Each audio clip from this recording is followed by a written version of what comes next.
আমরা সারাদিন বড় চিন্তা করি কিভাবে কি হবে, কিভাবে দিন যাবে, কিভাবে চলবো, কিভাবে চলবে, চিন্তা করি না।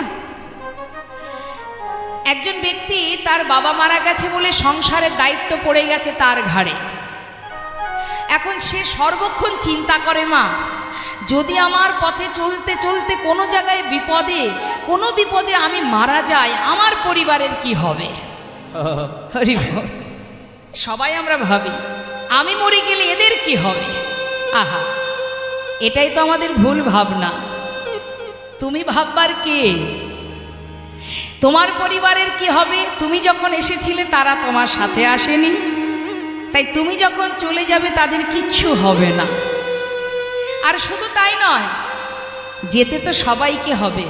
কার ভয় পাচ্ছ তুমি? মৃত্যুর ভয়। আমার বাবা একটা কথা বলে পাঠে আমি শুনেছি, মৃত্যুর ভয় তারাই করে না যারা নিজেকে জানতে পারেনি। তাই গৌর হরিব। যারা নিজেকে চিনতে পারে, নিজেকে জানতে পারে, নিজেকে জানা মানেই তাকে জানা। আমি কে, কে আমার, কেন মরে যারে তপত্রয়, ইহা না জানে জীবের কইছে হিত হয়। মৃত্যু তাদের কাছে তুচ্ছ। মৃত্যু তো সবার জীবনে আসবে, আসবে না? যতই সুখে থাকো, ভালো থাকো, 5 তলা বিল্ডিংয়ে থাকো। একটা সাধারণ দৃষ্টান্ত দিয়ে একটু বুঝবেন মা। ওই যেখানে মাংস কাটা হয়, কসাইখানা বলে তো না কি বলে, তা যেখানে মাংস কাটা হয়, মনে করুন একটা পশুকে কাটছে আর একটা পশুকে খাবার দিয়েছে, সে কিন্তু চুপচাপ খাচ্ছে, তাই না? আবার ওপরে ফ্যান চলছে, হাওয়া হচ্ছে, সেই পশুর গায়ে হাওয়া লাগছে, কত ভালো আছে সে মনের সুখে খাচ্ছে। সেখানে আলো জ্বলছে, ফ্যান চলছে, হাওয়া বাতাসের মধ্যে তার সময় যাচ্ছে। কিন্তু কসাইয়ের হাতে যে অস্ত্রটা আছে, ধারালো অস্ত্রটা, সে তো একটা পশুকে কাটছে আর সে কিন্তু আপন মনে খেয়ে যাচ্ছে। কিন্তু সে জানে কি, যে যতই আমাকে খাবার দিক, আমাকে ভালো রাখুক, ওই যে হাতে যে করাতটা আছে, ওর কাছে কারোরই ছাড় নেই, সময় হলেও আমাকেও যেতে হবে না। তাই গৌর হরি। তাহলে কসাইয়ের হাতে করাতের কাছে যেমন কারোর ছাড় নেই, অর্থাৎ যে কোনো ধারালো অস্ত্র, দা হোক যাই হোক, ঠিক তদ্রূপ যে সমন, যে কাল কিন্তু কারোর প্রতি তার মায়াও নেই, ভালোবাসাও নেই, প্রেমও নেই। অর্থাৎ কালের কাছে কেউ আপন নয়। কালের সময় হলে কালের কবলে সবাইকেই পড়তে হবে। তাহলে মৃত্যুর ভয় করে লাভ নেই, মৃত্যু সকলেরই হবে। এবার কি তোমার ভিতরে যে ভয় কাজ করছে, এই ভয়টা দূরীভূত করতে পারে কে? জগতের কেউ পারবে না, একজনই পারে। তোমার ভয়টাকে স্বাভাবিক করতে পারে, তোমার ভয় থাকবে না মনে, যদি তুমি একজনকে ভরসা করতে পারো, সে হচ্ছে হরিনাম, কৃষ্ণ নাম। পথে চলতে চলতে তার নাম করো, ভাগবত কথা শ্রবণ করো, লীলা কথা শ্রবণ করো, কৃষ্ণ নাম শ্রবণ করো, সাধু সঙ্গ করো, ভক্ত চরণধূলি অঙ্গে মাখো। একদিন তোমার এই ভয়টা থাকবে না। তাই বৈষ্ণব মহাজন বললেন, হে জীব, কার জন্য ভাবছো তুমি? কারোর কথা ভেবে লাভ নেই, কেউ কারো নয়। হরিবোল হরিবোল। প্রত্যেকের হৃদয় মন্দিরে পরমাত্মা রূপে ভগবান বসে আছে। সংসার জীবনে তুমি যাদের চিন্তা করছো, কাতব কান্তা কস্তে পুত্র সংসারৈব অতীব বিচিত্র, নলিনী জলগত তরলং তদ্বদ অতিশয় চপল। আমাদের জীবনটা বাবা পদ্মপাতার মতো। পদ্মপাতার উপরে জলের বিন্দু যেমন টলমল টলমল করে মা, আমাদের হৃদয় পদ্মের পাতায় প্রাণটা ঠিক তেমন টলমল টলমল করছে। কখন চলে যাবে কেউ জানে না, কি তাই তো? তা পদ্মপাতা থেকে জলের বিন্দু কখন পড়ে যাবে কেউ জানে? যদি কখনো পড়েও যায়, পাতার উপরে জলের কোনো দাগ থাকে কি? থাকে না। ঠিক তদ্রূপ তোমার হৃদয় পদ্মের পাতায় প্রাণরূপ জলের বিন্দু টলমল টলমল করছে। কখন পড়ে যাবে তুমি জানো না, তুমি তাকে দেখতেই পাবে না। যে তোমার থেকে বেরিয়ে যাবে তাকে তুমি দেখতে পাবে না, কিন্তু সে যখন পড়ে যাবে, চলে যাবে, যাদের জন্য সময় নষ্ট করছো, কৃষ্ণ বলার সময় নেই, ভজন করবার সময় নেই, ভালোবাসার সময় নেই, তাদের হৃদয় পদ্মের পাতায় এতটুকু দাগ থাকবে না তোমার জন্য। দুই একদিন, তারপরে আর থাকবে না। এটাই বাস্তব, এটাই চিরন্তন সত্য। তাহলে জগতে কাকে তুমি ভরসা করবে? হরে কৃষ্ণ। একটা ছোট্ট শিশুর সামনে যদি আপনি দামি খেলনা আর অনেক টাকা রাখেন, বলুন তোমার শিশু কোনটা আশ্রয় করবে? সে খেলনাটাকে আশ্রয় করবে না। দেখুন, একটা মানুষ জীবনে কতবার বদলে যায়। তুমি যাকেই ভরসা করবে সে তোমার যখন তখন বদলে যেতে পারে। ভরসা যাকেই করবে সেই ঘুরে বসতে পারে। মানুষ প্রতিটা মুহূর্ত তার স্বার্থের জন্য যখন তখন সে বদলে যায়, পরিস্থিতির সাথে সাথে সে বদলায়। তার প্রমাণ দিচ্ছে, শুনুন। তাহলে একটা ছোট্ট শিশুর সামনে যদি আপনি দামি খেলনা আর একটা অনেক টাকা রাখেন, বাচ্চা আশ্রয় করবে খেলনা। সেই বাচ্চা যখন আরেকটু বড় হবে তখন তার আশ্রয় কিন্তু আবার বদলাবে। একটু বড় হলে তার আশ্রয় কি হবে বাবা? লেখাপড়া, বিদ্যা। কাঁধে করে বই খাতা নিয়ে শুধু ছুটবে এদিক ওদিক সেদিক। বাবা মা বলবে তুই শুধু পড়াশোনাটা ঠিকঠাক কর, আর তোর কিচ্ছু করতে হবে না, তাই না? অর্থাৎ আশ্রয় বদলে গেল। আবার যখন সে আরো বড় হবে, আপনি বিবাহ দেবেন, ছেলে মেয়ে হবে, তখন কি সে খেলনা নিয়ে বসে থাকবে? বাবা, সময়ের সাথে সাথে, পরিস্থিতির সাথে সাথে মানুষ বদলে যায়। তখন তার আশ্রয় হবে কোথায় গেলে টাকা পাবো, সংসারের খরচ চালাতে হবে, সেটা দেশেই হোক বিদেশে হোক, পাগলের মতো ছুটবে।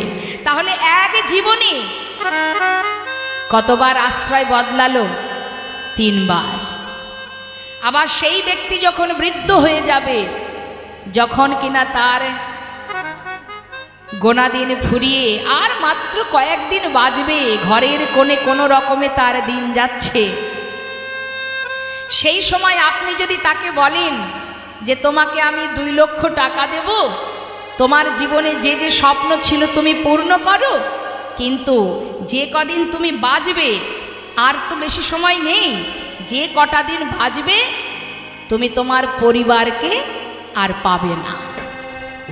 শেষ জীবনে তোমাকে পরিবার ত্যাগ করতে হবে, তোমার স্বপ্ন পূরণ করে দেব। কোনটা চাইবে সে? স্বপ্ন পূরণ করবে, না শেষের দিনে এসে নিজের ছেলে মেয়ে আপনজনার কাছে থাকতে চাইবে? তখন কিন্তু সে আর টাকা চাইবে না বাবা, বলবে আমার টাকার প্রয়োজন নেই, যে কটা দিন বাঁচবো আমি যেন আমার ছেলে মেয়ে আত্মীয় পরিজনের কাছে থাকতে পারি। তাহলে এক জীবনে বারবার আমাদের মন বদলে যায়, পরিস্থিতির সাথে সাথে আমরা বদলাই। কিন্তু জগতে এমন একজন আছে যাকে বিশ্বাস করলে, ভরসা করলে যে কোনো পরিস্থিতিতেই সে কখনো তোমার কাছ থেকে দূরে সরে যাবে না। সে বদলায় না। বিশ্বাস করো, ভরসা করো, যে কখনো বদলাবে না, তুমি তাকে ভরসা করো, যে তোমার সুখেও থাকবে, যে তোমার দুঃখেও থাকবে, জন্ম থেকে মৃত্যু পর্যন্ত যে তোমার কাছে ছায়ার মতো থাকবে,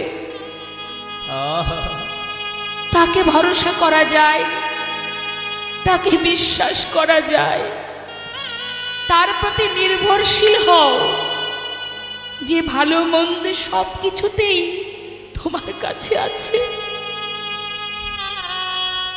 শুধু তোমার পাশে যে সে আছে এইটুকু জ্ঞান তোমার মধ্যে নেই, তাই তুমি তাকে দেখতে পাচ্ছ না, কিন্তু সে আছে। যত সময় তুমি না যাবে, অর্থাৎ তোমার মৃত্যু যত সময় না আসবে, তত সময় সে তোমার পাশে আছে এবং থাকবে। এটা যে জেনেছে, যে বুঝেছে, সে অসার বস্তুকে আগলে বসে নেই। কালই বলেছিল এক ভক্ত কথাটা, যে একটা গানের আমার কাছে একটা আশা করেছিল একটা গান শোনার, তো এই পরিপ্রেক্ষিতেই আমি সেই গানটা গাইছি।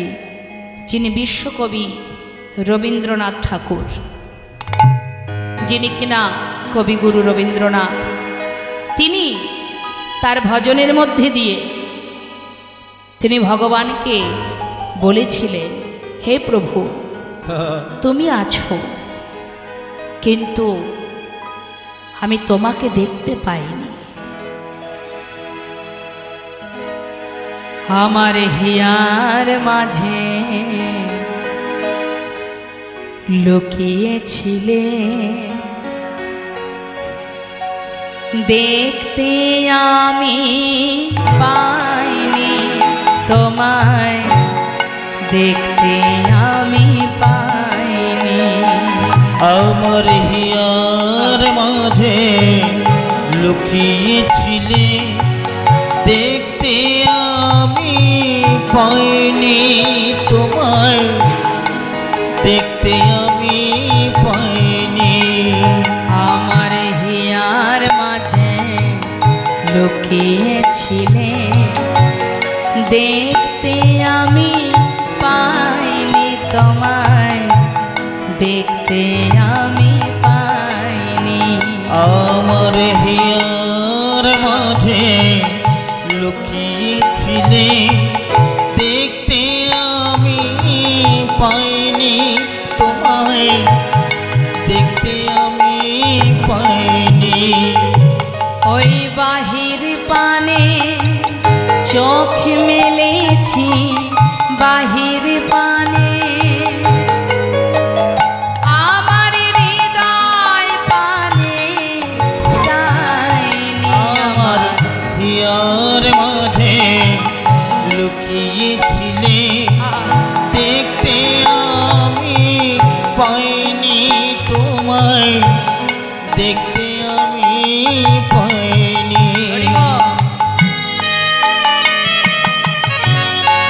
হরি বল, হরি বল।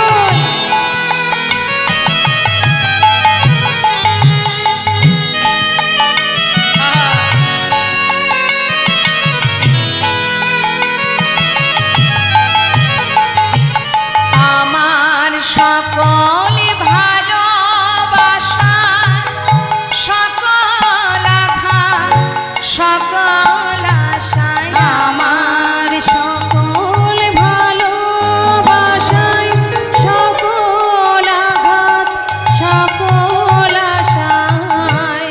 কথাটা কি বলছেন?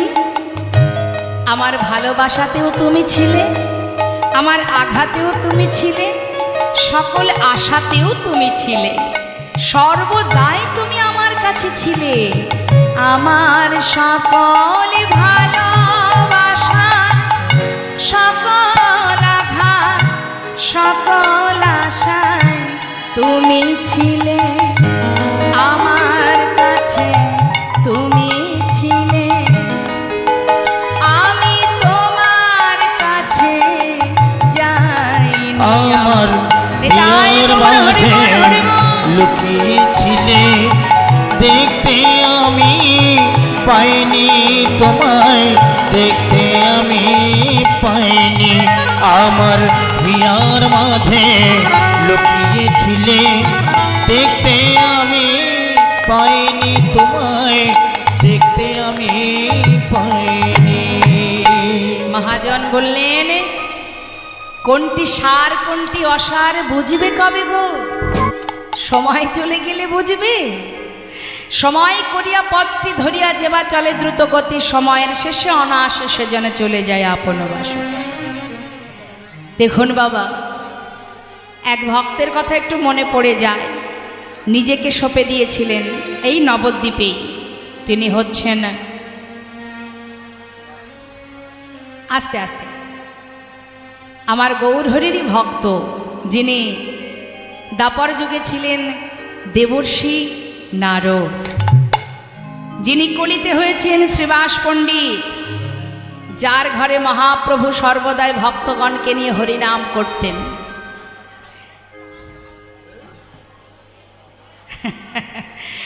হরিবল হরিবল নিতাই গৌর হরিবল। তা মা, একটু ছোট করে বলি, শ্রীবাস অঙ্গনে মহাপ্রভু হরিনাম করেন, আর শ্রীবাসের স্ত্রী মালিনী প্রতিনিয়ত প্রভু এবং তার ভক্ত সেবার আয়োজন করেন। কিন্তু ভগবানের কি লীলা দেখুন বাবা। প্রভু কি করলেন? ভক্তদের নিয়ে আনন্দ করছেন, এদিকে মালিনী মনের আনন্দে রন্ধন করছে। হঠাৎ তাদের একমাত্র শ্রীবাসের একমাত্র পুত্র মারা গেল। একমাত্র সন্তান, পুত্র সন্তান। যদি সন্তান হারা কোনো মা থাকেন, তিনি জানেন সন্তান শোক কত বড়, কত যন্ত্রণার। সন্তান হারা মা মৃত সন্তানকে কোলের মধ্যে করে নিয়ে ঘরের মধ্যে যখন কাঁদছে, সেই কান্না শুনতে পেলেন শ্রীবাস পণ্ডিত। পাশের ঘরে হরিনাম করতে করতে শ্রীবাস পণ্ডিত চিন্তা করছেন যে মালিনীর কান্নার শব্দ কি হলো। তাড়াতাড়ি করে প্রভুকে কিছু না বলে সেই মালিনীর ঘরে গিয়ে বলছে, মালিনী কাঁদছো কেন? সন্তান কোলে করে নিয়ে কাঁদছো কেন? কি হয়েছে তোমার? মালিনী মৃত সন্তানকে তার দিকে দেখিয়ে বলছে, স্বামী চেয়ে দেখো, আমার একমাত্র পুত্র, যে ঘরে স্বয়ং মহাপ্রভু হরিনাম করছে, সেই ঘরে আমার একমাত্র পুত্র চিরতরে আমাকে ছেড়ে চলে গেল। বলো, এমন অমঙ্গল, এমন অকল্যাণ কেন হলো আমার শরীর? তুমি বলে দাও স্বামী। শ্রীবাস পণ্ডিত বলছে, শান্ত হও মালিনী। সত্যি তো সন্তানহারা যন্ত্রণা খুবই কষ্টের, কিন্তু মালিনী, ভাগ্যের লেখন, যার হাতে যতটুকু সময় বাঁধা, সে তো তার বেশি থাকতে পারবে না। তোমার আমার ক্ষমতা নেই সন্তানকে এইখানে জোর করে ধরে রাখার। মালিনী, শুধু এইটুকু তো তোমার সৌভাগ্য, আমার সন্তান যখন চলে গেছে, তখন প্রভু স্বয়ং আমারই ঘরে ভক্তদের নিয়ে হরিনাম করছে। হরিবল হরিবল। এমন ভাগ্য কয়জনার হয় যে প্রভুর নাম শুনতে শুনতে আমার পুত্র চলে গেছে? এটা তো কম পাওয়া নয়। মালিনী, কেঁদো না। কেন জানো? পাশের ঘরে প্রভু হরিনামে মত্ত। যদি কোনো রকমই কান্না শুনতে পাই, তার যে হরিনামের বিঘ্ন ঘটে যাবে। আমি চাই না মালিনী, শান্ত হও। জগতের সব কষ্ট আমি সইতে পারি, কিন্তু প্রভুর হরিনামে বিঘ্ন ঘটলে আমি সইতে পারবো না মালিনী। স্বামী, তুমি আমায় কি বলছো? আমি তোমাকে কাঁদতে নিষেধ করছি। তুমি এমন করে কেঁদো না যাতে তোমার কান্না প্রভুর কর্ণে পৌঁছায়। কাঁদবে না মালিনী। আমার কথা যদি না শোনো, যদি প্রভুর হরিনামের বিঘ্ন ঘটে, আমি কিন্তু ওই গঙ্গার জলে নিজেকে বিসর্জন করে দেব। মালিনী স্বামীর কথা উপেক্ষা করতে না পেরে এবার সন্তানকে কোলে করে ঘরের কোণে বসে বসে কাঁদছে। আর এদিকে শ্রীবাস পণ্ডিত বিলম্ব না করে তাড়াতাড়ি করে প্রভুর কাছে এসে দেখছে প্রভু হরিনাম করছেন। কোনো কথা না বলে তিনিও সেই হরিনামের মধ্যে নিজেকে ডুবিয়ে রাখলেন। হরিবল। দেখুন মা, জগতের সব কিছু তার কাছে তুচ্ছ, প্রভুর সুখেই তার সুখ। প্রভু নাম করছে, শ্রীবাস পণ্ডিত সেও নামের মধ্যে ডুবে আছে। হরে কৃষ্ণ হরে কৃষ্ণ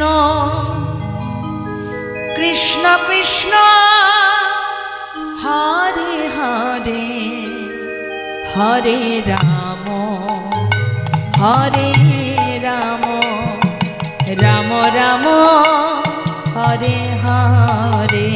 হরে কৃষ্ণ হরে কৃষ্ণ কৃষ্ণ কৃষ্ণ হরে। নারায়ণ HD Pro Art আমার এই চ্যানেলটিকে সাবস্ক্রাইব করুন। হরে রাম রাম রাম হরে হরে। হরে কৃষ্ণ হরে কৃষ্ণ কৃষ্ণ কৃষ্ণ হরে হরে হরে রাম রাম রাম হরে হরে। হরে কৃষ্ণ কৃষ্ণ কৃষ্ণ হরে হরে হরে রাম রাম রাম হরে হরে। হরে কৃষ্ণ হরে কৃষ্ণ কৃষ্ণ কৃষ্ণ হরে হরে হরে রাম রাম রাম রাম হরে হরে। হরে কৃষ্ণ কৃষ্ণ কৃষ্ণ হরে হরে হরে রাম রাম রাম রাম হরে হরে। শ্রীবাস দয়াময় একটা কথা জিজ্ঞাসা করব? তিনি কি জানেন না মা? সবই তো জানেন। ও শ্রীবাস, আজ আমি তোমার ঘরে হরিনাম করছি ঠিকই, কিন্তু কোনো আনন্দ পাচ্ছি না কেন? সে কি প্রভু, তুমি আনন্দ পাচ্ছ না কেন প্রভু? আমার কি কোনো ত্রুটি হলো? কি হয়েছে প্রভু আমায় বলো। না না শ্রীবাস, আমি বুঝতে পারছি না আজ আমি কেন আনন্দ পাচ্ছি না। আচ্ছা শ্রীবাস, তোমার ঘরে কি কোনো অমঙ্গল হয়েছে? শ্রীবাস পণ্ডিত বলছে, দয়াময় আমার ঘরে? হে তুমি কি বলছো? ও দয়াময়, আমার ঘরে অমঙ্গল কেন হবে? যার ঘরে মঙ্গলময় হরি ভক্তগণকে সঙ্গে লয়ে হরি নাম করে, তার ঘরে কি অমঙ্গল হতে পারে? বলো বলো তার ঘরে কি অমঙ্গল হতে পারে? দয়াময়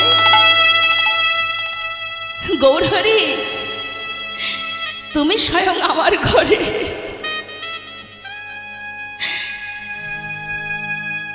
সেখানে অমঙ্গল কি করে হয় বলো? কোনো অমঙ্গল হয়নি গৌরহরি। পাশে দাঁড়িয়ে এক ভক্ত বলছে, জানো প্রভু, শ্রীবাসের একমাত্র পুত্র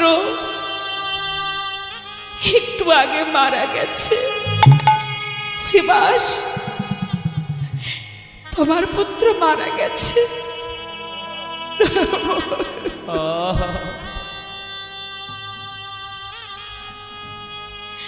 এ কথা বলো না প্রভু, আমার পুত্র কেন হবে?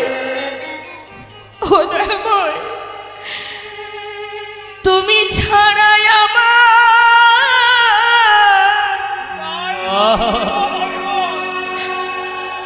আমার আর কেহ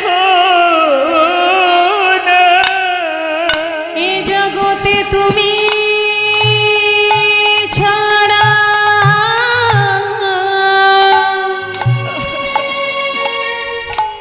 আমার আর কেহ নাই। তুমি আমার মাতা পিতা, তুমি পুত্র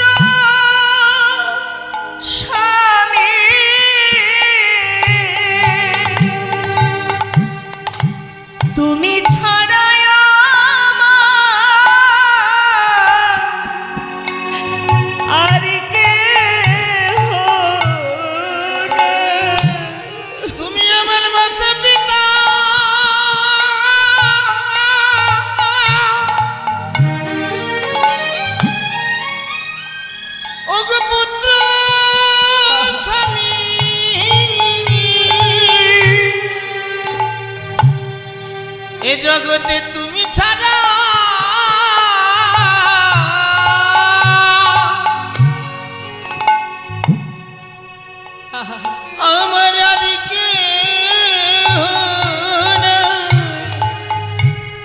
আমি তো আর কিছু চাই না দয়াময়। তুমি মাতা, তুমি পিতা, তুমি ভাই, তুমি বন্ধু রে বোন। আমার ঘরে তুমি স্বয়ং, কেন অমঙ্গল হবে বলো দয়াময়। গৌরহরি ধীরে ধীরে পাশের ঘরে গিয়ে দেখছে মৃত সন্তানকে কোলে করে মালিনী কাঁদছে। করুণাময় দয়াল জগৎজীবকে শিক্ষা দেবার জন্য বললেন, মা কাঁদছো? কিছু সময়ের জন্য, একটুখানি সময়ের জন্য সেই সন্তানকে প্রাণ দিলেন। কেন? আমাদেরকে শিক্ষা দেবার জন্য। প্রাণ দিয়ে জিজ্ঞাসা করলেন, কিরে এত তাড়াতাড়ি মা বাবাকে ছেড়ে চলে যাচ্ছিস কেন? সেই শিশু একটি কথা বলে আবার প্রাণ ত্যাগ করলেন, কে কার মাতা, কে কার পিতা? তুমি মাতা, তুমি পিতা, তুমি ভাই, তুমি বন্ধু। নিতাই গৌর হরি বল, হরি বল। তুমি সব। সন্তানও যে কথা বলল, বাবাও সেই একই কথাই বললেন। তাহলে মা, সেই দিন থেকে মালিনীকে গৌরহরি মা বলে ডাকতেন। সন্তান হারা হয়ে প্রভুকে নিজের সন্তান রূপে পেয়েছিলেন।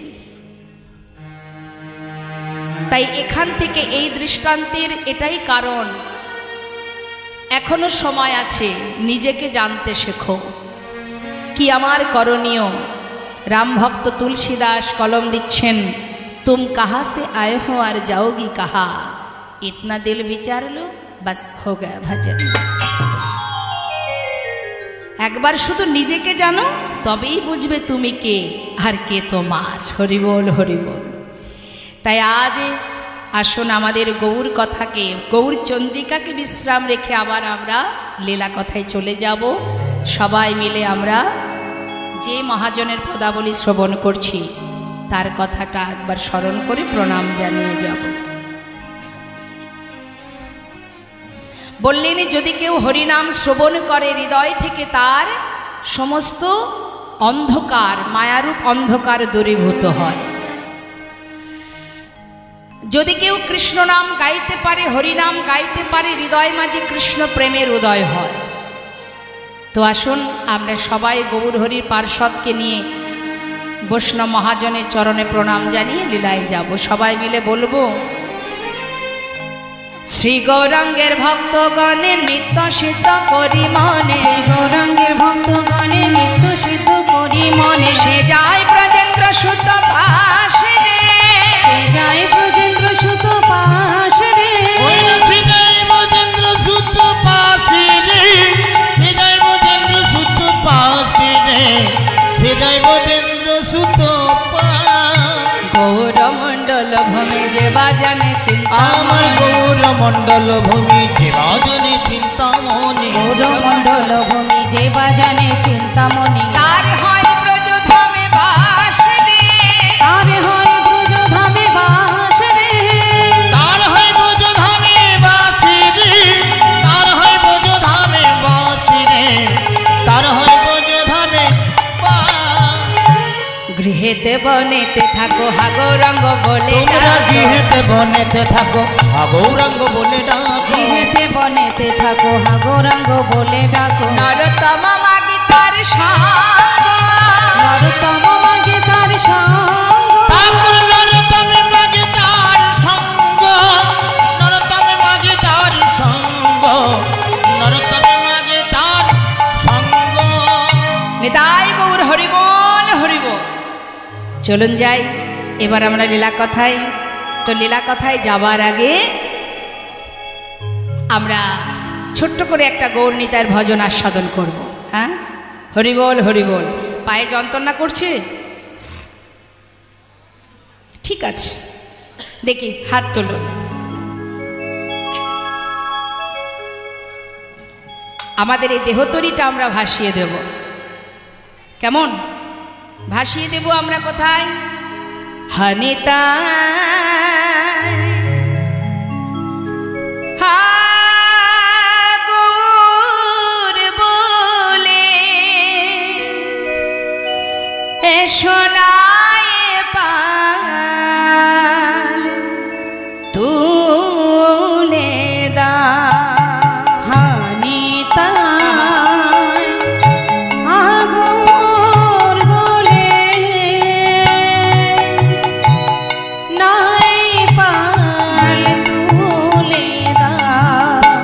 নিতাই হাগর বলে নাই পার তুলে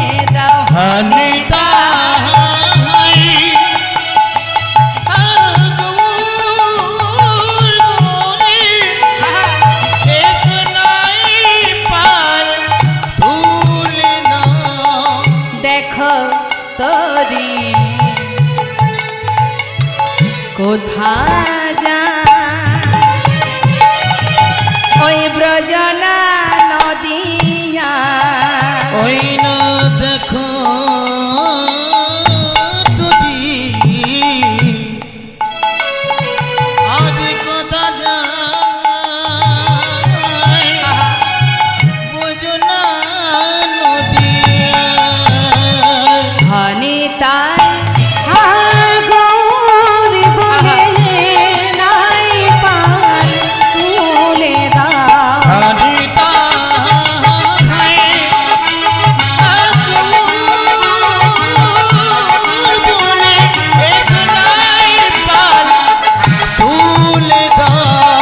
ব্রজের সে কানাই বলা ব্রজের সেই কানাই বলাই ব্রজের সে কানাই বলা কানাই বলা গৌর নিতাই নদিয়া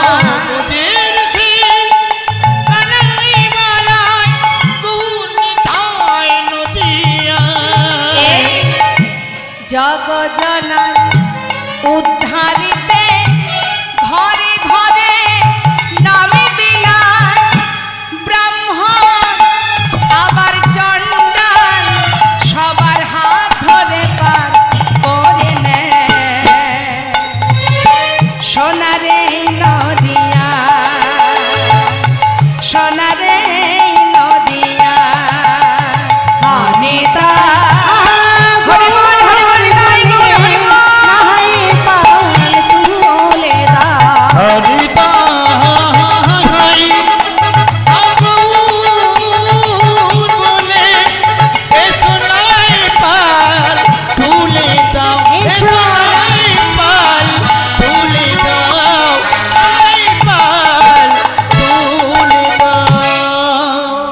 নিতাই গৌর হরি বল হরি বল।